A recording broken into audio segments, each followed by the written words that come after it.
Assalamualaikum warahmatullahi wabarakatuh. Kepada yang terhormat Bapak Ibu dosen penguji uji kinerja PPG, perkenalkan nama saya Devi Udia Mariani, mahasiswa PPG Transformasi Batch 2 tahun 2025 di LPTK Universitas Islam Negeri Syekh Ali Hasan Ahmad Ad-Dari Padang Sidempuan dengan NIM 2521 100712. Pada hari ini Selasa, tanggal 7 Oktober 2025, saya akan melaksanakan praktik pembelajaran dalam rangka penilaian uji kinerja di SMP Karya Utama Dolok Masihul pada kelas 8 dengan tema beriman kepada kitab-kitab Allah. Wabillahi taufiq wal hidayah. Assalamualaikum warahmatullahi wabarakatuh. Assalamualaikum anak-anak.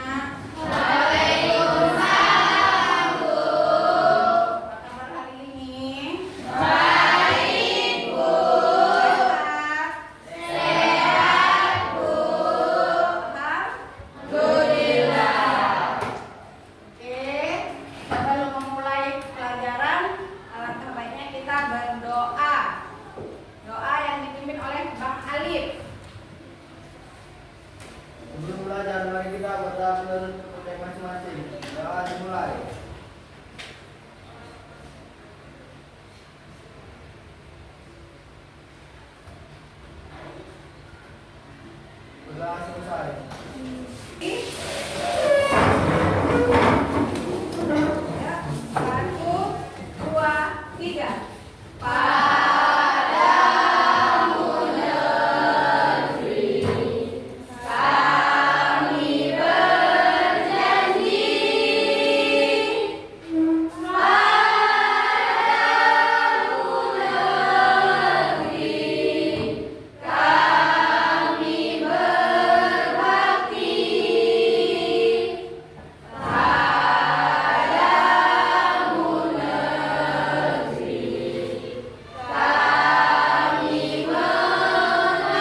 mulai dari kitab Taurat, Zabur, Injil, dan Al-Quran.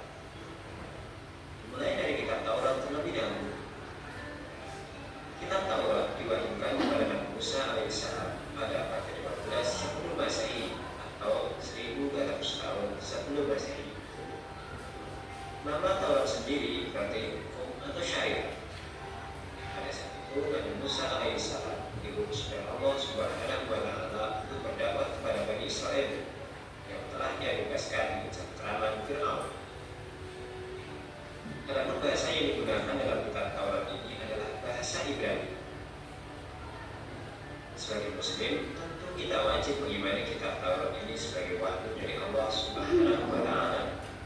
Karena Allah telah menerangkan dalam Al-Quran yang pada Quran Surat ayat 49. Yang artinya, A'udzu billahi minasyaitonir rajim. Wa laqad ataina Musa al-kitaba la'allahum yahtadun.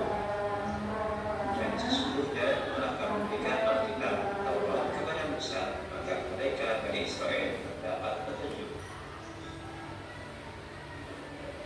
Adapun pokok-pokok ajaran yang ada dalam kitab Taurat yang diturunkan di Bukit Sinai tersebut adalah sebagai berikut. Yang pertama, perintah mengesahkan Allah. Dua, larangan berhala atau patung, yang mana pada saat itu Bani Israel disesatkan oleh Samiri yang membuat patung anak sapi dari emas. Yang ketiga, larangan menyebut nama-nama Allah dengan sia-sia, misalkan bersumpah atau berjanji atas nama Allah tapi tidak dapati. Yang keempat, perintah mencucikan hati satu, perintah mati kedua orang tua, larangan membunuh sesama, larangan membuat zina, larangan mencuri, larangan menjadi saksi palsu, dan larangan mengambil hak orang lain. 10 perintah dan larangan tersebut dikenal dengan istilah The Ten Commandments. Selanjutnya ada kitab Zabur. Kitab Zabur diturunkan oleh Allah Subhanahu wa Ta'ala kepada Nabi Daud alaihissalam untuk Bani Israel atau umat Yahudi. Kitab ini diturunkan pada abad 10 sebelum Masehi atau 2 abad setelah Taurat, tepatnya di daerah Yerusalem. Adapun kitab ini ditulis dengan bahasa Kipti. Allah berfirman, A'udzu billahi minasyaitonir rajim. Wa rabbuka a'lamu bima fis samawati wal ardh. Wa laqad faddalna ba'dhan nabiyyina 'ala ba'din wa ataina Dawuda zabura. Dan Tuhanmu lebih mengetahui siapa yang ada di langit dan di bumi. Dan sesungguhnya telah kami berikan sebagian nabi-nabi itu atas sebagian yang lain. Dan kami berikan kitab Zabur kepada Daud. Surat Al-Isra ayat 55. Setelah kitab Zabur turunlah kitab Injil. Kitab Injil diturunkan kepada Nabi Isa alaihissalam pada permulaan abad pertama Masehi atau 11 abad setelah kitab Zabur diturunkan. Kitab Injil sendiri diwahyukan di daerah Yerusalem dengan bahasa Suryani dan diperuntukkan bagi Bani Israel, laki-laki Bani Israel. Perlu kita ketahui bahwa Bani Israel merupakan bangsa yang dianggap paling cerdas di dunia, namun ternyata juga paling ngeyel. Keterangan tentang kitab Injil ini terdapat dalam surat Maryam ayat 30. Allah berfirman, Qala inni abdullahi adaniyal kitaba wa ja'alani nabiyyan. Berkatalah Isa, sesungguhnya aku ini hamba Allah. Dia beriku Alkitab, dan dia menjadikan aku seorang nabi. Perlu diketahui bahwa perkataan Nabi Isa tersebut terjadi ketika dia masih bayi yang belum lama melahirkan, yang ini menjadikan dia sebagai salah satu mukjizatnya bisa berbicara ketika masih bayi. Adapun isi secara umum kitab Injil adalah sebagai berikut. Pertama, perintah kembali mengesahkan Allah Subhanahu wa Ta'ala. Dua, membenarkan kebenaran kitab Taurat.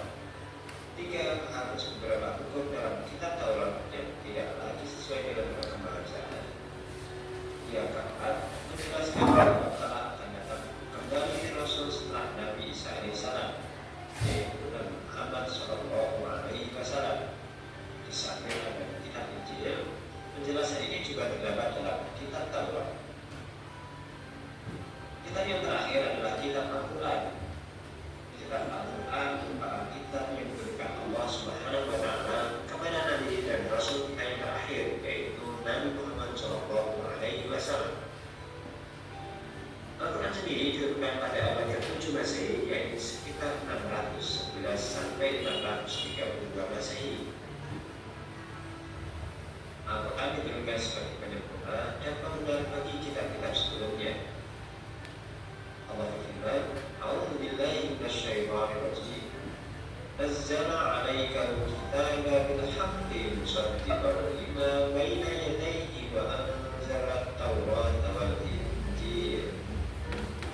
Dia menurunkan Alkitab Al-Quran kepadamu dengan sebenarnya, membenarkan kitab yang telah diturunkan sebelumnya dan menurunkan Taurat dan Injil. Quran Surat Al-Imran ayat 3.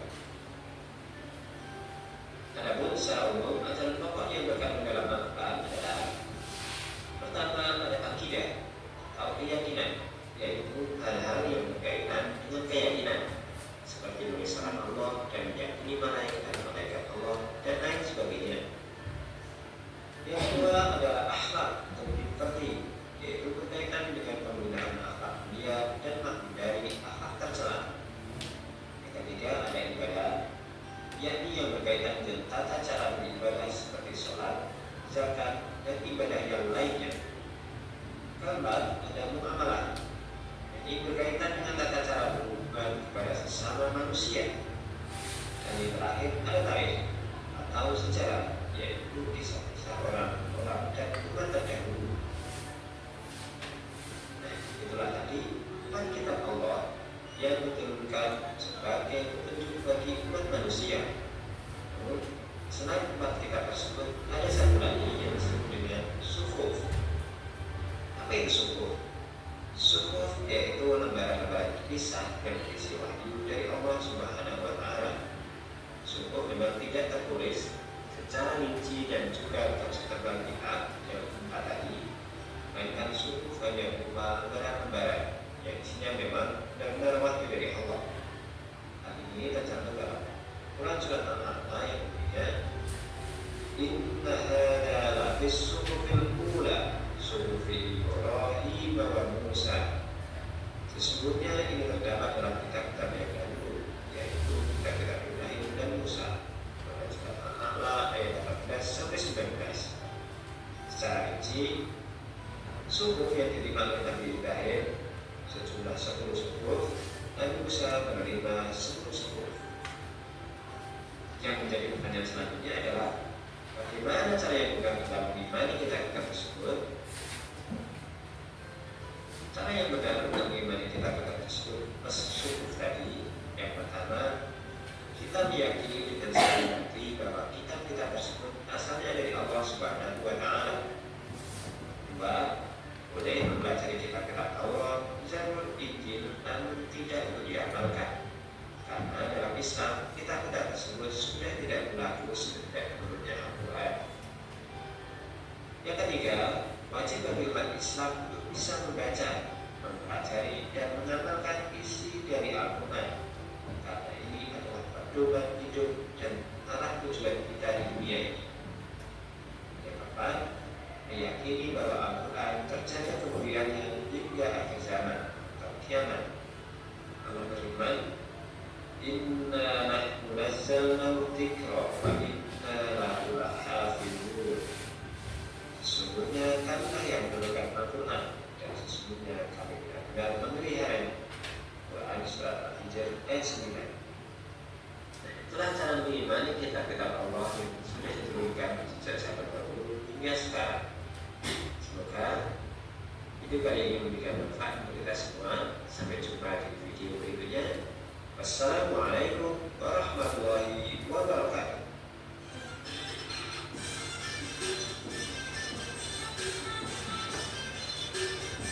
Ya.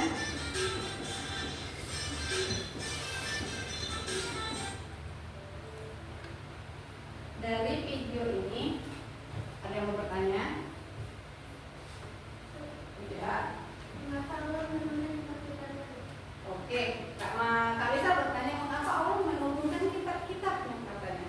Karena agar supaya kita mengikuti peraturan atau isi kandungan dari kitab-kitab tersebut. Baik tadi yang ada 4 kitab Allah. Yang pertama tadi ada apa?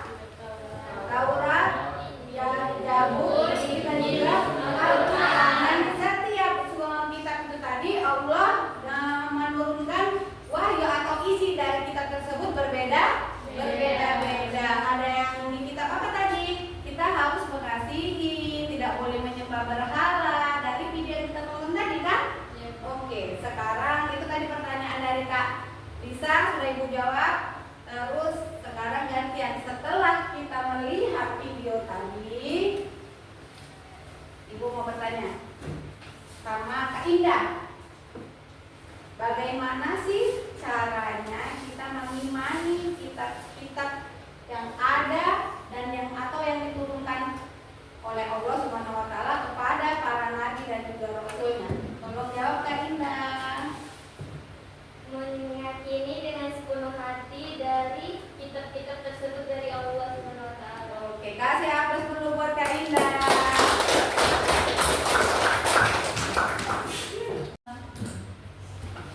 Oke, perhatikan slide di depan. Di sini ada tentang ayo beriman kepada kitab-kitab Allah. Di sini ada tujuan pembelajaran kita, yaitu menjelaskan pengertian iman kepada kitab Allah, menyebutkan kitab-kitab Allah yang diturunkan kepada para nabinya, menganalisis fungsi dan hikmah beriman kepada kitab Allah, menunjukkan sikap menghargai kitab Allah dengan membaca, memahami dan juga mengamalkan isinya. Di sini ada pengertian iman kepada kitab Allah, yaitu iman kepada kitab-kitab Allah artinya percaya bahwa Allah Subhanahu wa taala telah menurunkan kitab-kitabnya kepada para rasul. Kitab-kitab itu berisi petunjuk agar manusia berada di jalan yang benar, katanya. Bu, berarti selama ini kita nggak di jalan yang benar lah ya. Makanya kita harus banyak-banyak membaca Al-Quran agar kita menjadi manusia yang berada di jalan kebenaran. Oke, di slide berikutnya ada nama-nama kitab Allah dan kepada siapa aja kitab-kitab itu diturunkan. Yang pertama ada kitab Al-Quran, diturunkan kepada Nabi Muhammad. Yang kedua ada kitab Injil, diturunkan kepada siapa? Nabi Isa. Yang ketiga diturunkan kepada Nabi Musa. Dan juga yang terakhir ada kitab Zabur, diturunkan kepada Nabi Daud.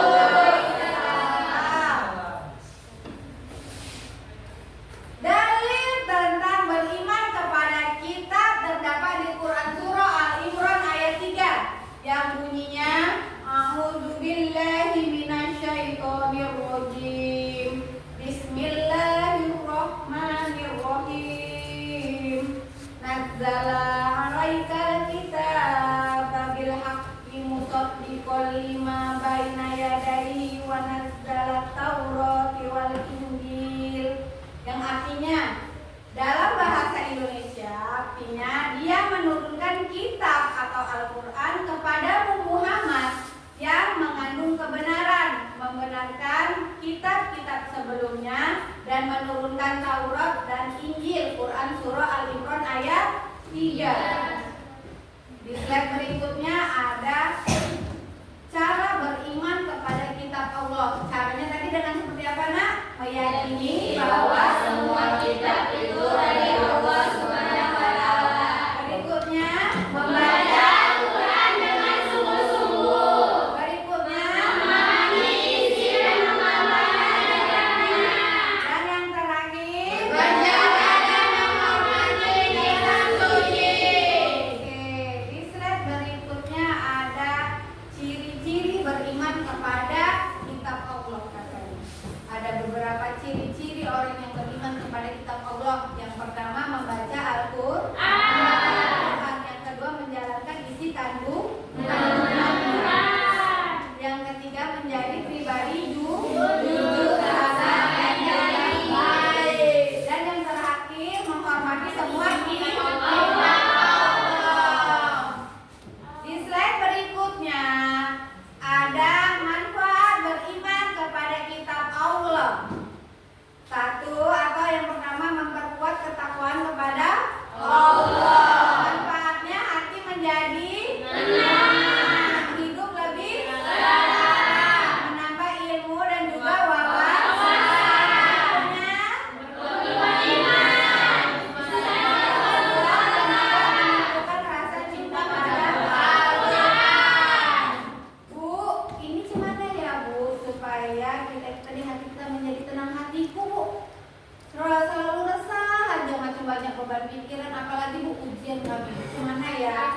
dengan cara membaca Al-Quran. Bu, biar supaya disayang Allah, Bu ngapain Bu? Ya kerjakan apa yang diperintahkan di dalam Al-Quran. Makanya kita harus membaca Al-Quran. Oke, yang berikutnya.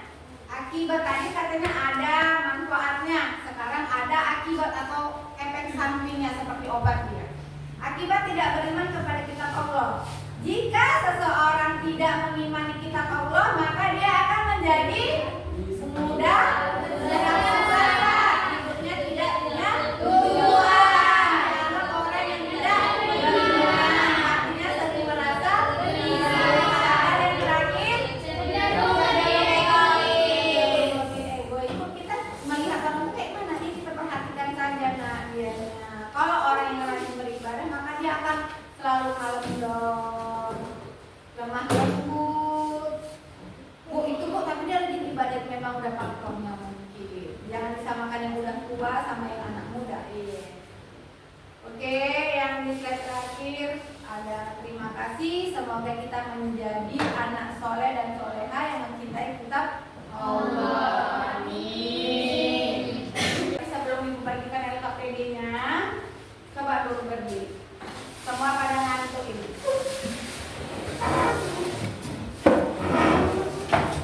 Halo.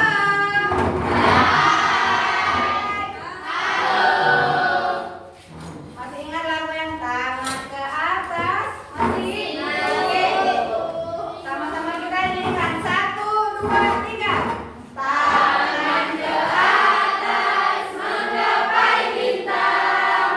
Tangan ke samping burung yang terbang. Tangan ke depan ikan berenang. Duduk yang rapi siap berdoa.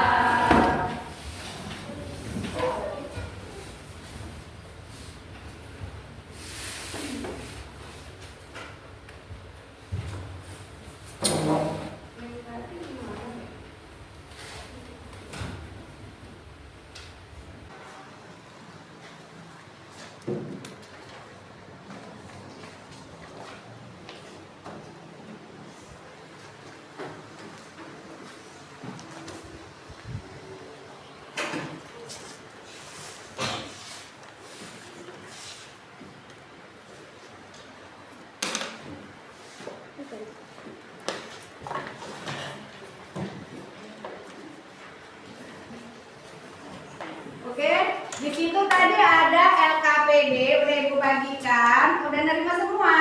Sudah. Coba dulu dikerjakan bersama teman kelompoknya, Nak. Ada tuliskan perbedaan nama kitab Allah. Di dalam video tadi kita sudah ada melihat kan, di situ ditampilkan apa-apa aja perbedaannya. Diturunkan kepada siapa kitab Taurat, diturunkan kepada siapa kitab Zabur. Terus apa aja sih larangannya atau perintahnya di dalam setiap kitab tersebut? Paham? Nah, Bu, ini ada lagi Bu, iman kepada kitab Allah. Dianya kertasnya kosong Bu. Terus di bawahnya ada lagi. Dianya banyak gambar-gambar. Ini mau kami apain? Kayak gitu kan? Pasti kalian bertanya.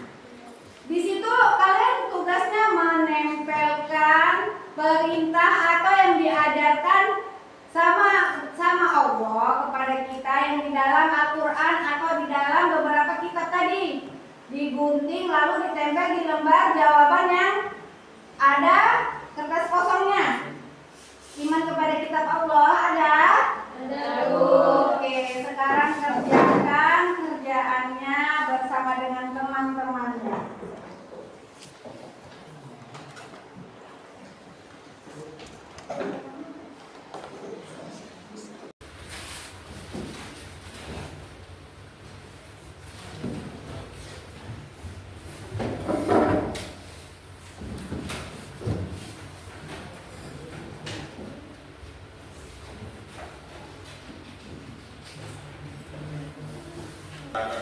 Nama-nama Allah sia-sia, misalkan suka, janjian, sama Allah tidak tetapi dia melakukan perintah mensucikan diri satu pernikahan itu bagi kedua orang tua, larangan membunuh sesama, larangan membuat zina, larangan mencuri, larangan menjadi saksi palsu, dan larangan mengambil hak orang lain. 10 perintah dan larangan tersebut dikenal dengan istilah The Ten Commandments. Selanjutnya ada kitab Zabur. Kitab Zabur diturunkan oleh Allah Subhanahu wa Ta'ala kepada Nabi Daud alaihissalam untuk Bani Israel atau umat Yahudi. Kitab ini diturunkan pada abad 10 sebelum Masehi, tahun 2 abad setelah Taurat, tepatnya di daerah Yerusalem. Adapun kitab ini ditulis dengan bahasa Kipti. A'udzu billahi minasyaitonir rajim. Wa rabbuka a'lamu bima fis samawati wal ardh. Wa laqad faddalna ba'dan nabiyyina 'ala ba'din wa ataina Dawuda zabura. Dan Tuhanmu lebih mengetahui siapa yang ada di langit dan di bumi. Dan sesungguhnya memberikan sebagian dari nabi itu atas sebagian yang lain. Dan kami berikan kitab Zabur kepada Daud. Quran surat Al-Isra ayat 55. Setelah kitab Zabur turunlah kitab Injil. Kitab Injil diturunkan kepada Nabi Isa alaihissalam pada bulan abad pertama Masehi, tahun 19 setelah kitab Zabur diturunkan. Kitab ini sendiri dibacakan di daerah Yerusalem dengan bahasa Suryani dan diperuntukkan bagi Bani Israel, laki-laki Bani Israel. Lalu kita ketahui bahwa Bani Israel merupakan bangsa yang tidak paling cerdas di dunia, namun ternyata juga paling gaya. Satu kelompok maju ke depan untuk mempresentasikan hasil atau tugasnya.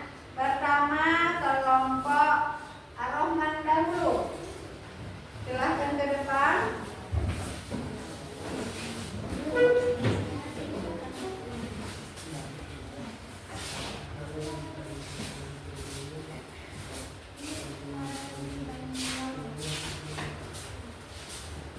Oke, coba dulu kelompok Ar-Rahman tuliskan perbedaan antara kitab-kitab Allah yaitu kitab Taurat. Apa aja? Pertama, kitab Taurat diturunkan kepada Nabi Musa alaihissalam. Perbedaannya, diturunkan sebagai pedoman Bani Israel. Kitab ini berisi tentang perintah Allah dan menggunakan Ibrani. Menggunakan bahasa Ibrani. Yang kedua, kitab Zabur diturunkan kepada Nabi Daud. Digunakan untuk memutuskan perkara orang Yahudi. Dan kitab Zabur terdiri dari 150 surah. Kitab Injil diturunkan kepada Nabi Isa alaihissalam. Ajaran dari Injil yaitu pentingnya hidup sederhana dan menggunakan bahasa Suryani atau Aramea atau Arema. Ya, lanjut. Yang terakhir, kitab Al-Quran diturunkan kepada Nabi Muhammad SAW.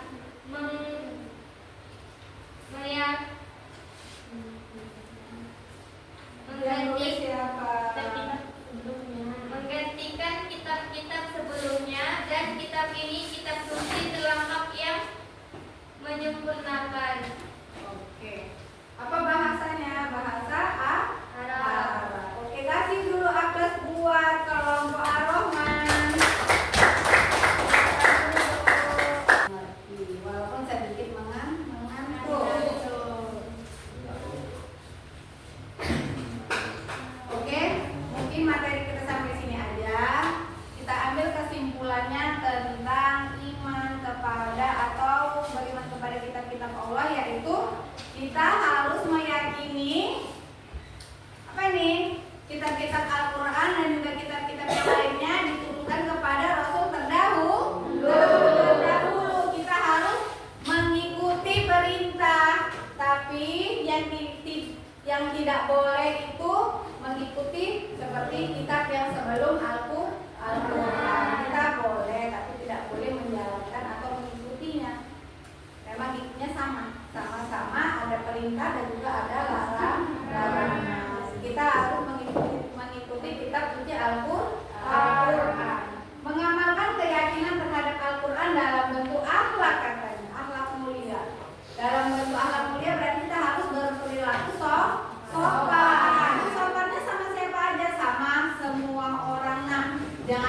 sama ibu itu aku harus sopan, tidak boleh begitu. Kita semua apabila berkisah dengan orang lain kita tegur, kita sapa, menghormati dan juga menghargai orang lain antara umat beragama. Salam toleransi, saling menjunjung kita. Misal nih ada acara hari raya Idul Fitri, maka teman yang beragama selain beragama Islam mereka bersilaturahmi ke rumah kita. Begitu juga nanti teman kita yang beragama lain mengadakan hari raya, kita juga bersilaturahmi ke rumah mereka. Makanya juga kita toleransi. Kita ini siap bekerja sama dan berkolaborasi dengan semua umat beragama Islam atau semua umat beragama dalam membangun masyarakat dan juga bangsa. Lihat, Indonesia satu negaranya, tapi banyak suku dan juga banyak agama. Bhinneka Tunggal Ika, beda-beda tetapi tetap satu jua. Bersatu kita teguh, bercerai kita luluh. Makanya semua umat beragama harus bekerja sama atau harus saling tolong menolong, gandeng menggandeng agar apa? Negara kita tetap kokoh. Oke, sampai di sini aja. Itu tadi kesimpulan Ibu hari ini. Dan untuk materi minggu depan kita tentang menjadi pribadi berintegrasi dengan sifat amanah dan juga jujur. Nah, balik lagi nih ke iman kepada kita.